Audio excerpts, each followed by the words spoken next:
नमस्कार दोस्तों। तो आज का हमारा जो चैप्टर रहेगा basic concept of pen bowling का है। तो पेन बॉलिंग स्टार्ट करने से पहले हम कुछ जो टर्मिनोलॉजी है उसके बारे में सीख लें कि पेन बॉलिंग क्या होता है, सॉल्यूशन क्या होता है, सैचुरेटेड सॉल्यूशन क्या होता है, सुपर सैचुरेटेड सॉल्यूशन क्या होता है, ब्रिक्स पोल प्योरिटी, ये सभी चीज़ें क्या हैं। तो पहले हम ये जानेंगे और धीरे धीरे एक एक करके और आगे बढ़ेंगे। तो सबसे पहले स्टार्ट करते हैं पेन बॉलिंग। तो पेन बॉलिंग में होता क्या है एक्चुअली, क्या हम एक मदर लेकर जिसमें कि शुगर होता है, ठीक है, कह सकते हैं शुगर सॉल्यूशन जो हाईली कंसनट्रेटेड होता है उसको हम पैन में फीड करते हैं और हम उसको बॉइलिंग करते हैं। बॉइलिंग क्या, उसमें वाटर हम एवोपोरेट करते हैं, ठीक है। वाटर एवोपोरेट होता है और शुगर एवोपोरेटेड नहीं होता, तो इसके लिए उसका कंसंट्रेशन और बढ़ता जाता है। और जो उसमें शुगर फाइनली जो हमारा शुगर और मदर लिकर का एक मिक्सचर मिलता है जिसको हम मैस्किट बोलते हैं, ठीक है। बाद में यही हमारा मैस्किट सेंट्रीफ्यूगल मशीनों द्वारा सेंट्रीफ्यूज करके वहाँ से शुगर अलग करते हैं और मोलासिस अलग निकलता है। तो यही बेसिक जो हमारा पैन बॉइलिंग का मतलब यही होता है कि हम पैन बॉइलिंग में शुगर क्रिस्टल उसमें हम बनाते भी हैं या फिर उसमें एक्स्ट्रा हम न्यूक्लियस दे करके, जैसे हम सीड स्लरी या ऐसा कुछ भी दें तो, और फिर बाद में मदर लेकर फीड करेंगे तो उसका साइज़ हमारा बढ़ेगा। कहने का मतलब ये है कि पैन बॉइलिंग ऐसी प्रक्रिया है जिसमें शुगर क्रिस्टल या तो बना रहे हैं या जो उसमें ऑलरेडी है उसको हम बड़ा करते हैं। डिज़ायर्ड लिमिट जितना हमको बड़ा करना है वहाँ तक हम उसको बड़ा करते हैं। पैन बॉइलिंग में यही होता है, ठीक है। नेक्स्ट आइए देखते हैं सॉल्यूशन क्या होता है। सॉल्यूशन भी एक तरह का मिक्सचर है, लेकिन इसमें बस ये होता है कि ये होमोजीनियस होता है। होमोजीनियस का मतलब ये है कि इसके हर एक पार्ट पे, जैसे अगर हम आगे की बात करें नेक्स्ट, इसमें आप देख सकते हैं कि एक सॉल्यूशन लास्ट में जो येलो कलर का है पीले रंग में, वो एक सॉल्यूशन है, ठीक है। उसके हर एक पार्ट से हम कहीं से भी एक सैंपल लेंगे और उसका हम जब एनालिसिस करेंगे तो हर पार्ट से, एवरी पार्ट से उसके जो कैरेक्टरिस्टिक्स आएंगे वो सेम आएंगे, चाहे हम सबसे ऊपर से लें या सबसे नीचे से लें, साइड से लें या लेफ़्ट साइड, राइट साइड, कहीं से भी ले लें। तो उसको जो कैरेक्टरिस्टिक्स होंगे, जैसे अगर हम चेक कर लें, हाँ किसी एक पॉइंट पे हमारा कितना शुगर का एनालिसिस अगर करते हैं वहाँ प्योरिटी कितनी आई और अदर पॉइंट पे कितनी आई, तो ये पूरा सेम आएगा, ठीक है। अगर हम चेक करें ब्रिक्स कहाँ कहीं कितना आया, अगले जगह पे कितना आया, ऑप्टिकल रोटेशन, मतलब लगभग लगभग हर जगह पे एक ही रिज़ल्ट मिलेंगे हमको। तो ऐसा सॉल्यूशन जहाँ के हर एक पॉइंट पे हमको उसके कैरेक्टरिस्टिक्स सेम मिले, उस सॉल्यूशन को होमोजेनियस सॉल्यूशन बोलते हैं। जैसे एक और एग्जांपल हमारा ब्लड है। ब्लड भी एक होमोजेनियस सॉल्यूशन ही होता है, जिसमें कि अभी हम अगर किसी को बीमारी होती है तो डॉक्टर के वहाँ जाता है और डॉक्टर एनालिसिस के लिए बोलता है, तो 10 ml 15 ml या 20 ml जितना भी ब्लड लेना हो एनालिसिस करने वाला ले लेगा और उसी को एनालिसिस करके वो पूरा बता देगा कि हमारी पूरी बॉडी में क्या हो रहा है, ठीक है। वो ब्लड कहीं से भी ले, एनालिसिस जो करेगा उसकी रिपोर्ट सेम आएगी, ठीक है। तो ये होता है सॉल्यूशन। अच्छा, सॉल्यूशन बनता कैसे है? सॉल्यूशन में क्या होता है, एक सॉल्यूट बोलते हैं, सॉल्यूट और एक सॉल्वेंट, ये दोनों मिल करके सॉल्यूशन बनाते हैं। सॉल्यूट ऐसा पदार्थ होता है जो घुलता, जो अपने आप को घुलाता है, किसमें? एक सॉल्वेंट में। नॉर्मली जो सॉल्वेंट होता है वो लिक्विड होता है। एक एग्जांपल लेके समझ सकते हैं कि जैसे हम मान लीजिए शुगर है हमारे पास, शुगर को अगर पानी में घोले, शुगर और वाटर, तो शुगर यहाँ पे सॉल्यूट होता है और वाटर हमारा सॉल्वेंट होता है, और ये दोनों के कॉम्बिनेशन से हमारा सॉल्यूशन बनता है। पिक्चर में आप देख सकते हैं सॉल्यूट हमारे कुछ क्रिस्टल शुगर दिख रहे हैं और वाटर है, वाटर में इसको हमने डाल दिया। अब बस हमने अभी डाला है तो यहाँ पे आपको दिख रहा होगा कि कुछ क्रिस्टल्स अभी दिख रहे हैं। जब इसको हम और घोल देंगे तो ये हमारा पीले रंग का सॉल्यूशन बन जाएगा, ठीक है। तो ये हमारा सॉल्यूशन हो गया। तो आपको समझ में आ गया सॉल्यूट, सॉल्वेंट और सॉल्यूशन क्या होता है। आगे देखते हैं सैचुरेटेड सॉल्यूशन क्या होता है और सुपर सैचुरेटेड सॉल्यूशन क्या होता है। फॉर एग्ज़ाम्पल, अगर मान लीजिए कुछ हमारा पानी है, एक फिक्स अमाउंट मान लीजिए 100 ml 200 ml जितना भी पानी है उसमें हम शुगर ऐड करते जाएं। तो हम शुगर ऐड करते जाएं, मिक्स करते जाएं, मिक्स करते जाएं, मिक्स, तो एक पॉइंट ऐसा आएगा कि शुगर मिक्स होना, उसमें डिज़ोल्व होना बंद हो जाएगा। ठीक है, तो ऐसी स्टेज जहाँ पे शुगर फर्दर डिज़ोल्व होना बंद हो जाए उस सॉल्यूशन के सैचुरेटेड सॉल्यूशन कहते हैं। ठीक है, और सुपर सैचुरेटेड क्या कहते हैं? जैसे मान लीजिए एक फिक्स टेम्परेचर पे हमारा सैचुरेटेड सॉल्यूशन बन गया। ठीक है, अभी एग्जांपल से समझेंगे इसको। सुपर सैचुरेटेड सॉल्यूशन क्या होता है? उसी टेम्परेचर पे और उतने ही वाटर क्वांटिटी में अगर हम किसी विधि द्वारा एक्स्ट्रा शुगर डिज़ोल्व कर दें, ठीक है, तो ऐसे सॉल्यूशन को हम सुपर सैचुरेटेड सॉल्यूशन बोलते हैं।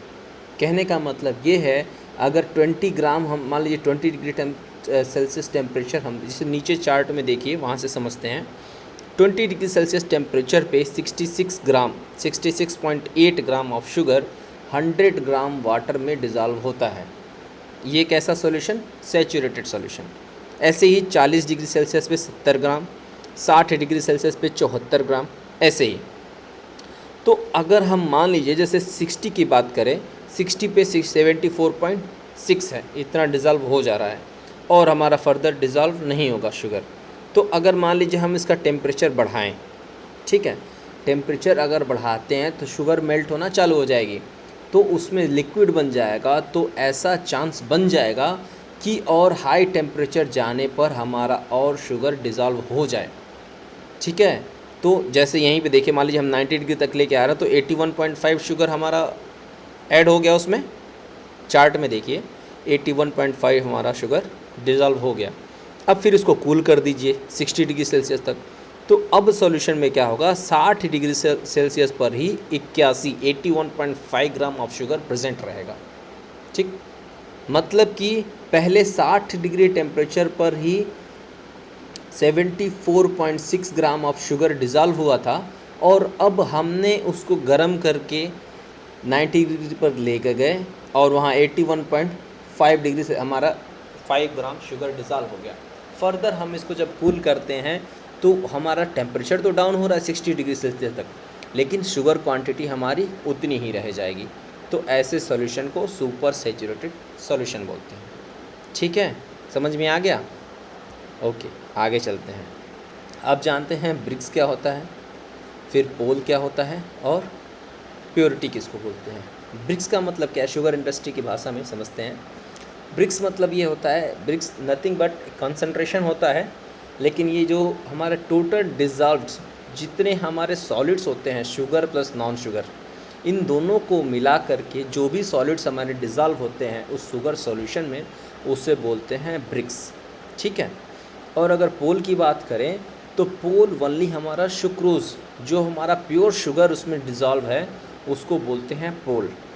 ठीक है, मतलब ये है कि पोल प्योर शुगर है और ब्रिक्स जो है शुगर प्लस नॉन शुगर।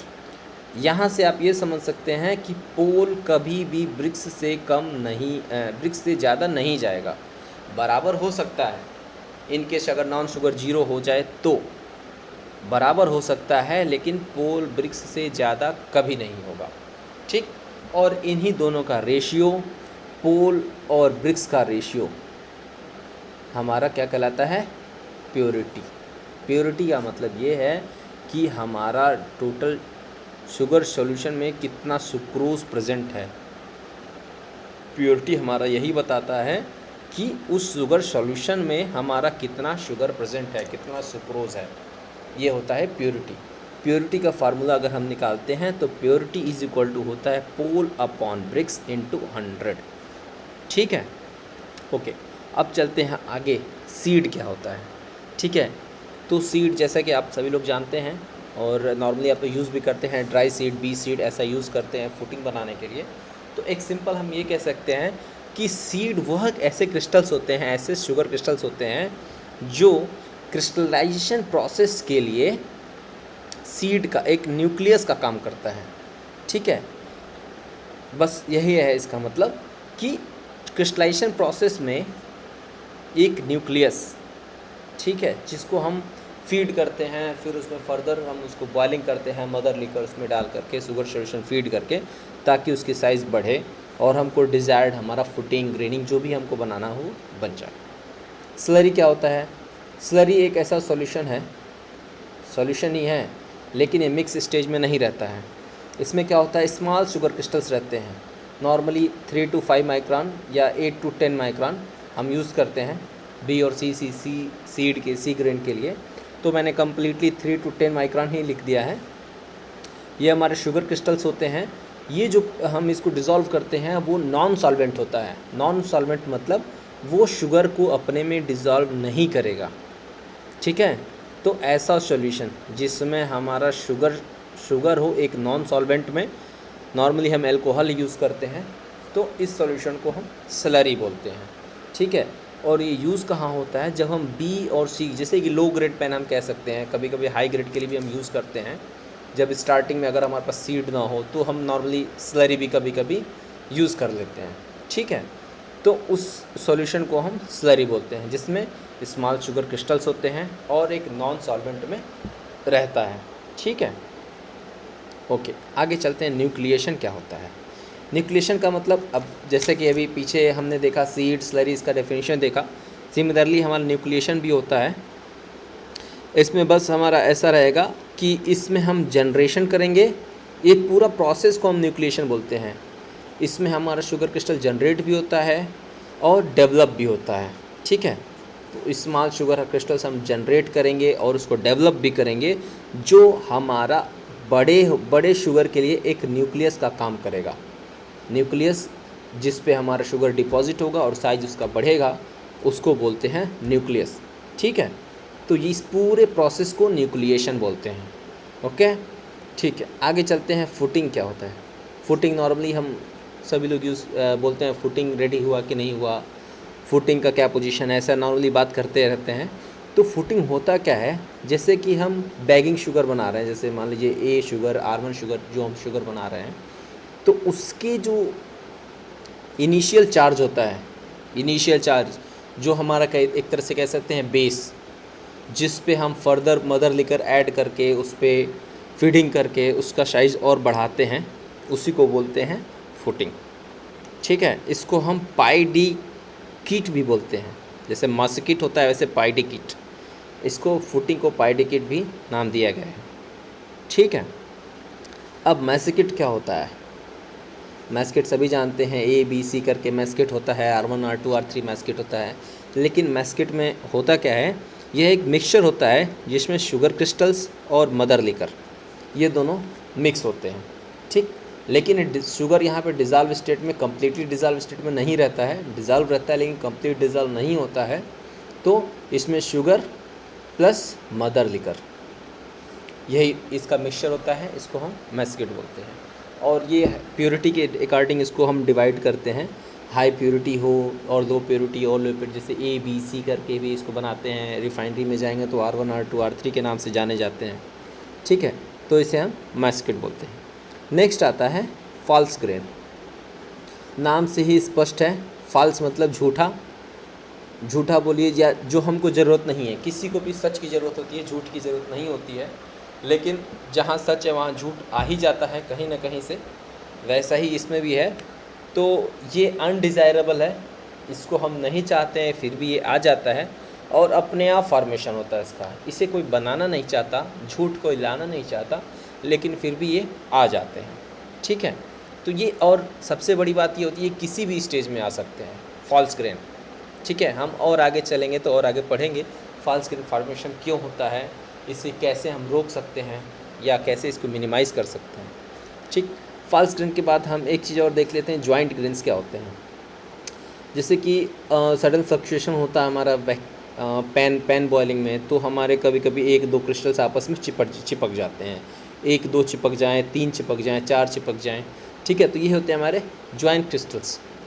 जब यही हमारे क्लस्टर, जो बहुत सारे क्रिस्टल्स आपस में जुड़ जाते हैं, जैसे 2, 4, 10, 15 ऐसे, तो इन्हीं को मिला के कॉन्ग्लोमेरेट बोलते हैं, ठीक है।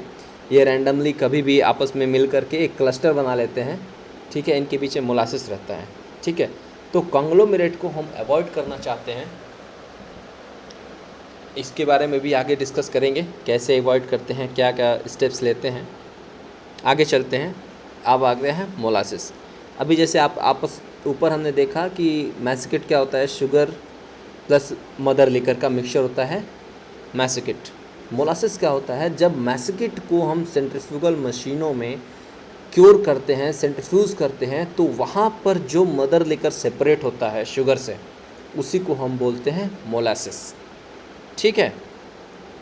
अच्छा, मोलासिस अब ये भी अलग अलग, जैसे हमारे जिस टाइप का मैस्किट है उसी के अकॉर्डिंग हम इसको भी नाम देते हैं। जैसे हाई ग्रेड हो गया, अगर हाई ग्रेड शुगर है, नॉर्मली ए मैस्किट, ठीक है, तो ए मैस्किट से जो मोलासिस निकलेगा उसको ए मोलासिस बोलेंगे। ठीक, फिर बी मैस्किट से जो मोलासिस निकलेगा उसको बी मोलासिस बोलेंगे। अब इसके एक स्टेप और आगे जाते हैं तो हेवी और लाइट मोलासिस क्या होता है। ठीक, तो हेवी लाइट का मतलब क्या है, heavy in the sense denser, जो ज़्यादा डेंस होता है, या कह सकते हैं ये हेवी होता है। डेंस मतलब ज़्यादा, इसके ब्रिक्स एक तरह से कह सकते हैं कि ब्रिक्स ज़्यादा हो, वो हेवी होती है। ठीक है, डेंसर होती है, इसकी डेंसिटी ज़्यादा होती है, इसी को बोलते हैं हेवी मोलासिस। ठीक, और एक बात और होती है, ये हमारा निकलता है कब, पानी बिना यूज़ किए ही निकलता है, या मिनिमम पानी हम हल्का अभी स्टार्ट ही करते हैं तब तक हमारा हैवी मोलासिस रहता है। उसके बाद जो मोलासिस निकलता है वो उसको बोलते हैं लाइट मोलासिस। ठीक है, ओके। अच्छा, एक बात और, जो ये हेवी और लाइट मोलासिस निकलती हैं हाई ग्रेड से, इसको हम फर्दर बॉयलिंग करके और हम मैस्केट बनाते हैं। जैसे ए मैस्केट से हमारा ए हेवी ए लाइट निकला, फिर ए हेवी से हम बी मैस्केट बनाते हैं। कहीं कहीं अगर बी मैस्केट का डबल क्योरिंग होता है तो बी हेवी बी लाइट निकलता है, फिर बी हेवी से हम सी मैस्केट बनाते हैं। ठीक है, और बी लाइट या ए लाइट हम फर्दर उसी जैसे ए लाइट हुआ तो ए मैस्केट में लेते हैं, बी लाइट हुआ तो बी मैस्केट में ले लेते हैं। ठीक है, जो हैवी मोलासिस हुआ इससे हम फर्दर शुगर हम निकालते जाते हैं, लेकिन एक स्टेज ऐसा आता है कि जहाँ से शुगर हम जो निकालते हैं वो इकोनॉमिकली मोलासिस के प्राइस से कम हो जाता है। तो जो हम प्रोसेस करेंगे मोलासिस से हम शुगर बनाने का, तो हमारा जब कॉस्टली होता है, इकोनॉमिकली होता है, तो वहाँ पे हम शुगर उसको रीप्रोसेस करना बंद कर देते हैं, और एस्टे स्टेज में जो हमारा मोलासिस होता है उसी को बोलते हैं फाइनल मोलासिस। ठीक है, मतलब फाइनल मोलासिस से शुगर निकालना, एक शुगर तो निकाल सकते हैं लेकिन हमारा जो कॉस्ट आएगा वो ज़्यादा आएगा, इसके लिए हम उसको नहीं निकालते हैं, इसको हम बाहर भेज देते हैं, डिस्लरी जाएगा, सेल होगा, अल्कोहल बनेगा। ठीक है, इसे बोलते हैं फाइनल मोलासिस। ठीक, अब एक कुछ बातें और जान लें, जैसे कुछ जोन्स आते हैं, जब हम पैन बॉइलिंग पढ़ेंगे और आगे चल के तो हम इसके बारे में अच्छे से डिस्कस करेंगे कि अनसैचुरेटेड जोन क्या होता है, saturated zone, metastable and intermediate, लेवाइल जोन, अदर जोन्स, ये सभी क्या होते हैं। तो फॉर एक एक लाइन में इसको बता देता हूँ फटाक से। ठीक है, तो अनसैचुरेटेड जोन क्या होता है, इस जोन में हम जो भी शुगर डालेंगे वो सब डिज़ोल्व होता जाएगा, ये होता है अनसैचुरेटेड जोन। सैचुरेटेड जोन, अभी आपने सैचुरेटेड सॉल्यूशन पढ़ा है, उसको एक बार फिर रिकॉल करेंगे, आपको क्लियर समझ में आएगा। ये इस कहने का मतलब जब वो सैचुरेट हो गया, उसमें फर्दर हमारा शुगर ऐड नहीं हो सकता और डिज़ोल्व नहीं होगा, उसको सैचुरेटेड सॉल्यूशन बोलते हैं, और इसी जोन को हम बोलते हैं सैचुरेटेड जोन, जिसमें हमारा फर्दर शुगर डिज़ोल्व नहीं होगा। ओके, इसके बाद आता है मेटास्टेबल जोन। मेटास्टेबल जोन में क्या होगा, इसमें जो भी इस सॉल्यूशन में हमारे शुगर क्रिस्टल रहते हैं वो बस ग्रो करेंगे, नए क्रिस्टल यहाँ पे नहीं बनते हैं, यहाँ जो क्रिस्टल हमारा रहता है वो बस हमारा ग्रो करता है, अब हमारा साइज़ खाली बढ़ता है। ठीक है, अच्छा, इसके बाद आता है इंटरमीडिएट जोन। तो इंटरमीडिएट जोन में नए साइज़ भी नए क्रिस्टल भी फॉर्म होते हैं, और जो ऑलरेडी प्रेजेंट है वो बढ़ते भी हैं, तो ये होता है हमारा इंटरमीडिएट जोन। और लेबाइल जोन, हमारा लेबाइल जोन ऐसा होता है कि इसमें जो इस जोन में जाते ही स्पॉन्टेनियस अपने आप शुगर क्रिस्टल बनना शुरू हो जाते हैं, तो इसको लेबाइल जोन बोलते हैं। ठीक है, तो यही रहा आज का। आप बताएं हमें ये वीडियो आपको कैसा लगा, और स्टेप बाय स्टेप हम आगे चलेंगे। ये बस अभी शुरुआत किया है, बेसिक कॉन्सेप्ट है ये सभी पैन बॉइलिंग के। तो पैन बॉइलिंग स्टार्ट करने से पहले हमको ये सभी चीज़ें मालूम होनी चाहिए तो उसका ये वीडियो रहा। वीडियो देखने के लिए धन्यवाद। चैनल को लाइक करें, सब्सक्राइब करें। Thank you.